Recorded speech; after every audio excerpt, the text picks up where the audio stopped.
So are you someone that's been struggling to get a six-pack, and for whatever reason, you try to give this up, you try to give that up, but you just can't seem to get the result that you want? Well, in this video, I'm gonna be sharing with you my experience, and hopefully the 5 things that I gave up can relate to your situation a little bit more. That way you can start seeing the results that you actually wanna see.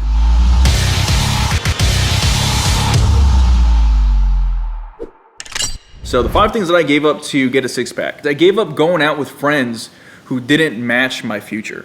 Now, I think a lot of people nowadays, especially when they're trying to get in shape, is that they try to get in shape around the same group of friends that got them fat in the first place, right? Like, there is a level of accountability that you do have to have. So it's not like your friends are like trying to sabotage you on purpose, that way you can stay fat. People just know you as they know you. And if people know you as the guy that's always ate a little bit more extra food, and they have extra food and they offer you food, like, dude, they're not trying to sabotage you. You've just done it up to this point, and more than likely, they don't know that you've been watching more videos online like you are now that are showing you that you can definitely make that change. So if you've always been Big Rob or Big Jacob or Big Mike, and you immediately want to be, you know, six-pack Mike or six-pack Rob or six-pack Jacob, then you can't expect to like have people immediately know what you're thinking. That's just an unrealistic thing, right? But at the end of the day, you do have to realize that some people aren't necessarily going to be encouraging your change. So if you tell your friends and you just set the boundary, hey dude, next time you have extra food on the table, do not offer it to me. You know how I am. I can eat, you know, more than you can probably imagine. And every time you offer me food, you know, moving forward, just kind of keep in mind that I have my fitness goal in mind. And if they say, yeah, sure, and they seem a little bit dismissive, then go ahead and move forward and you know, try to find a new group of friends, ideally speaking, right? So just kind of keep that in mind. Like for me, I did have to give up going out with friends that I used to drink a little bit more with, that I used to party a lot with, that I used to grab pizzas with and burgers and all these other things. And as soon as I started actually putting the work in, the funny thing is that as I started actually seeing the change, I didn't necessarily have to have a conversation with these people. They just kind of distanced themselves away from me further and further, because as you start becoming that new version of yourself, unless they're really your diehard friend, you are going to be growing away from people as you start adopting new character traits, beliefs, habits, identities for yourself, and other things, right? So for me, one of the biggest life-changing things was changing my, you know, reference group. That way I can start getting around more fit people and just like carry myself a little bit different, right? The second thing I gave up was drinking liquid calories, snacking on finger foods throughout the day, and just extra sauces on all my food meals, right? Now, the reason I'm saying this is because for me, growing up, one of my favorite things to drink ever was apple juice, pineapple juice, any kind of juice that was out there. I've tried it, right? And when it came down to that stuff, when I was growing up, I used to do that, like the Coca-Cola, Sprites, and everything else. And, you know, with finger foods, like the Cheetos were my things, the Doritos were my things, so on and so forth. And at the time, I remember just thinking that was what everybody did. So when I was tracking my calories and macros, I thought that only counted for like the foods that I was actually chewing on and eating when it came down to actual meals. But then when I started looking deeper and deeper and deeper into calories, it's like, wait, how many calories does Coca-Cola have? How many tablespoons of sugar does this one little 16-ounce can have? Do I even want to put this in my body anymore? And once I started realizing what I was actually putting into my body from a caloric standpoint, from a sugar standpoint, when it comes down to the way these processed foods are made, it's like, dude, do I really want to put that in my body? I was like, dude, this is not only not the best use of my calories, but for my health, this is not the best thing that I want to do, right? And once I was able to understand, even with things like dipping sauces, like I mentioned, so many of these sauces, guys, unless you get something like a Walden Farms or other salad dressings that are 0 to low calories, you are consuming more calories than you need to when it comes down to like salad dressings and buffalo sauces and other kind of things that you're putting on your meals, right? So nowadays, the only dressings that I put on my foods are from Walden Farms. Shout out Walden Farms. I remember just kind of drenching my foods in like all these sauces. And then when I started really understanding how to track my macros, I was like, okay, well, let me actually track like some of these food items to see how bad it is. And then just from those things, the finger foods, the liquids I was drinking, and like the extra sauces, this was when I was like 17, 18 years old, right before I started getting my six-pack, right? Initially when I was younger. Guess what happened? I started losing weight because the calorie count ended up, I was having like an extra 1,000 calories on top of those things. I was like, man, I got to give these things up. So I gave up those foods. I started eating more whole foods, the chickens, the rices, the veggies, the eggs, sweet potatoes, all these kind of food sources, and just portion them out right. And as soon as I started doing that, I was able to start like actually crushing. So much so to where I don't even crave Cheetos, Doritos, a soda. Like just all those kind of foods that were in my system that my body really had an addiction towards, I don't even crave anymore, and it makes keeping my body that much easier, right? 3, cheat days. And more than anything else, it wasn't just like cheat days. It was like cheat days when I wasn't seeing any progress, right? Because I do believe that cheat days can serve a good purpose in terms of keeping you motivated, keeping you more adherent to your diet, and also kind of seeing the ramifications of eating foods that aren't necessarily the best for you. When you see your face balloon up or your body balloon up, or you see that scale go up 10 pounds the next day, you're a little bit more cautious next time you want to do something along those lines, right?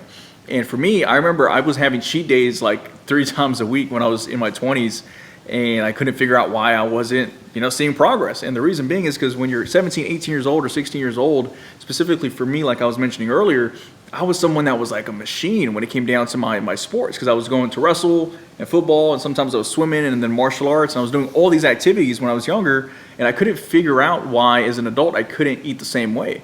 And then again, using common sense, I was not moving as much as I was when I was young, plus my metabolism was much faster as a late teenager. So as you get older and older, you're not able to do the same things that you were when you were younger. So as I got older, I was like, dude, okay, so I gotta find the most amount of time that I can work out without like sacrificing my responsibilities, without sacrificing this and that.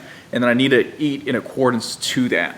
And then once I started being able to do that, I was able to still have cheat days and cheat meals, but cheat days is like once every month. My cheat meals are like once a week kind of thing. And I always put a cap on it too. So it's not like I'm eating just unlimited amounts of food. Pretty much what I do is I eat the same thing every day, 6 days out of the week. And then on one day out of the week, I just add an extra 1,000 calories on top of whatever I'm usually eating those other 6 days, in order to just kind of replenish my body with more carbs and glycogen inside of my muscle fibers. It's a little late when I'm recording this. Just so I can stay fueled and ready to keep on working, right? So again, cheat days when you're seeing little to no progress, pretty much pointless in my humble opinion. Once you start losing more weight, I would say once you lose every 5 to 10 pounds, I would say every 10 pounds you can have one cheat day. But again, you will see that ramification, and depending on your body type, you could lose those 10 pounds of weight. You can gain those 10 pounds back, not from a fat standpoint, but just from the scale, from the inflammation and the other water retention things that you're holding on to. And it's not worth it, in my humble opinion, if you really care about your health, right? The 4th thing, which is super, super important, specifically for my guys with high testosterone, okay?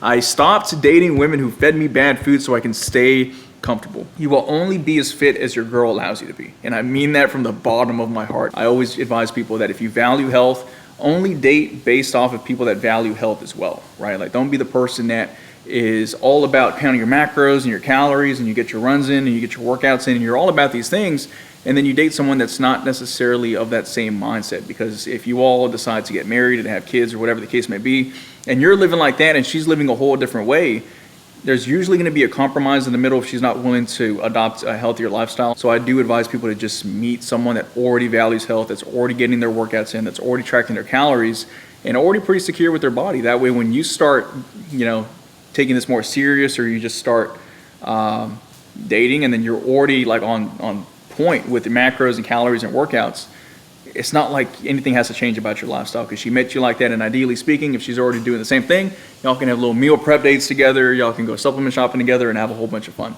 And yeah, that's just a big tip. Make sure that you pick right. I'm telling you. And number 5, using food as a coping mechanism. This is a big thing that I see many people do, and it is an epidemic. And I use that word sparingly, but it's really like more common than most people think. Just if you all see me looking over here, I'm Christian. I'm not the perfect guy in the world, but I am kind of working on it, right? One of the 7 deadly sins is gluttony. And in this country, no one really talks about it as much as I think we should. Everyone talks about greed. Everyone talks about lust. Everyone talks about envy.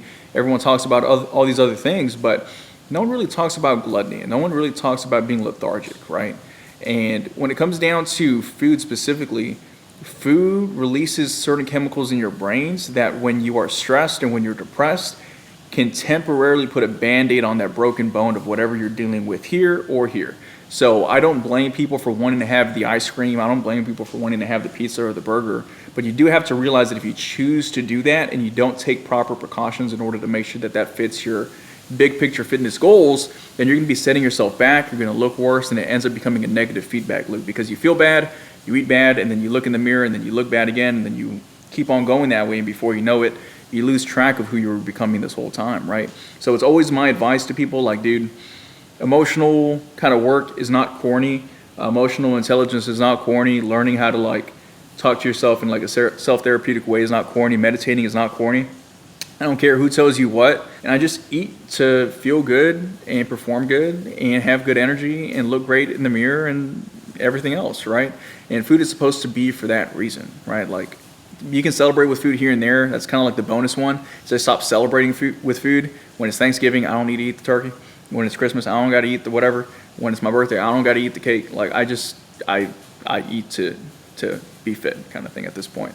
And I just kind of have my weekly cheat meal. Nowadays, it's like a DiGiorno pizza or like a Ben & Jerry's ice cream. It's just about 1,000 calories, and I have that once a week. And that's how I kind of go about things, guys. Remember, with getting a six-pack, it is not an easy thing to do. When you look at the stats, there's less people with a six-pack in the USA than there are millionaires. So the thing about getting a six-pack is that if you can do it, and your goal is also to become a millionaire, then guess what? Running a marathon is really difficult, right? Like, if I was to tell you to go from 0 to running a marathon, that's pretty difficult to do, right? But say, for example, you ran a marathon and maybe last month you just climbed Mount Everest, right? Which way less people climb Mount Everest a year than people that run a marathon, right? That marathon isn't gonna seem as bad, right? So if you look at like the general stats, right? Like, I always tell people that want to crush it financially too, dude, get a six-pack. By then you're already succeeding and you're already a part of a percentile that's slimmer to get into and harder to get into than people that have a net worth of over $1 million, right?